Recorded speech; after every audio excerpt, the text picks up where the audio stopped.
আজকে অনেক স্পেশাল খাবার দেখো নিয়ে চলে এসেছি। আজকে হচ্ছে চাল কুমড়ো, চিকেন, দই, মিষ্টি, শসা, আলু। হ্যালো বন্ধুরা, আমার ব্লগে জানাই তোমাদেরকে অনেক অনেক স্বাগত। তো এখন দেখো আমি দোকান দিয়ে শুরু করছি। তো দোকানে চলে এসেছি নতুন জামা কাপড় কিনতে, কিন্তু কেন তো তোমাদের সবাই পরে জানাবো। তো এখন দেখো আমি বেরিয়ে পড়েছি, মেয়েকেও রেডি করে দিয়েছি আর আমার বড় মশাইও রেডি হয়ে গেছে। তো এখন কোথায় যাচ্ছি চলো তোমরা গেলেই বুঝবে।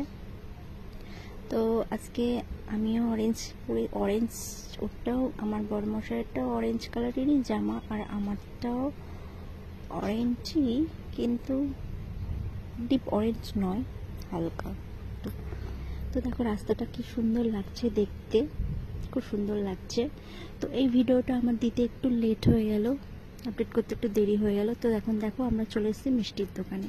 তো মিষ্টির দোকানে এসে দেখছি রসগোল্লাও নেই, পান্তুয়াও নেই। তো যাই হোক কয়েকটা শুকনো মিষ্টি নিয়ে নিলাম, আর দইয়ের হাঁড়িও দেখছি নেই। তো কাপের দই নিয়ে নিলাম, একটা স্প্রাইটের বোতল নিয়ে নিলাম। তো এবারে দেখো বাড়ি চলে এসেছি। তো আজকে কী বলো তো, তোমরা হয়তো সবাই জানো আজকে হচ্ছে জামাই ষষ্ঠী।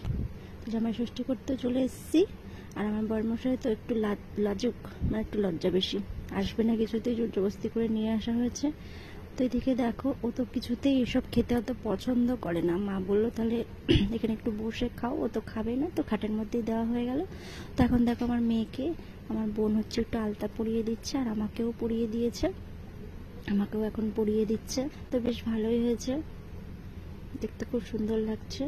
আর এদিকে দেখো আমরা হচ্ছে চিকেন কিনতে চলে এসেছি। আমার বড়মশাই একটু থাকতে পারলো না বাড়িতে, দোকানে একটু কাজ পড়ে যাওয়াতে ও আসতে পারেনি। তাই আমি আর বোন চলে আসলাম একটু বাজার করতে। তো বাজার করেছি, চিকেন কিনেছি, মাছও কেনা হয়েছে। কিন্তু আমার বড়মশাই বলছে দেখো মাছ টাছ তো করো না, অত আমার গরমে আমি অত খাবো না, শরীরটাও ভালো লাগছে না, তাই অত কিছু আর রান্না হয়নি, শুধু চিকেন, চাল কুমড়ো, একটু চাটনি আর সয়াবিনের তরকারি আর ডাল, তার সাথে দই মিষ্টি এসব হয়েছে। কিন্তু চিংড়ি মাছ কেনা হয়েছিল, চিংড়ি মাছটাও রান্না করা হয়নি, কারণ আমার বড়মশাই চিংড়ি মাছ খান না। আর রুই মাছও কেনা হয়েছিল, কিন্তু ওটা করা হয়নি। ও বলেছে একদিনে আমি অত খাবো না, পরের দিন খাওয়া হোক।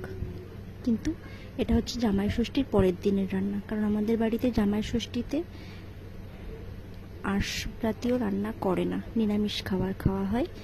কিন্তু জামাইকে করে দেওয়া হয় লুচি, নিরামিষ তরকারি এইসব, আর ফল টল এসব খেয়ে থাকা হয়। আর এই রান্নাটা তার পরের দিনের।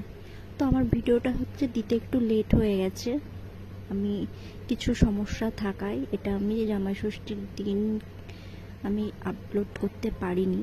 এটা দুদিন পরে আমি তোমাদের সাথে শেয়ার করছি। প্লিজ ভিডিওটি ভালো লাগলে অবশ্যই একটা লাইক করে কমেন্টস করো, আর আমার চ্যানেলটি প্লিজ সাবস্ক্রাইব করে দিয়ে আমার পাশে থেকো। তো দেখো আমার বড়মশাইয়ের জন্য থালা সাজানো হয়ে গেছে, তো আমরা এখন খেতেও বসে গেছি।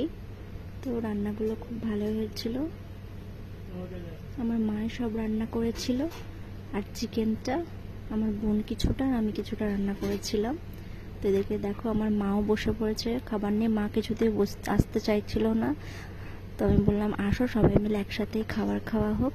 তো এদিকে আমার মাও খাচ্ছে, আমরাও সব খেয়ে নিচ্ছি। আর আমার মা ওটা ভিডিও করতে পছন্দ করে না, ক্যামেরার সামনে আসতে চায় না, তবুও জোর করে আমি ভিডিও একটু করে নিলাম। তো এদিকে দেখো খাবার দেখো তো আমাদের কমপ্লিট হয়ে গেছে। তো এখন দেখো শাড়িগুলো নিয়ে চলে এসেছি। আমার মায়ের জন্য দুটো শাড়ি কিনেছি আর বাবার জন্য একটা গেঞ্জি কিনেছি। তো মায়ের যেটা পছন্দ হবে মা সেটা নেবে, আমি দুটো শাড়িই নিয়ে এসেছি।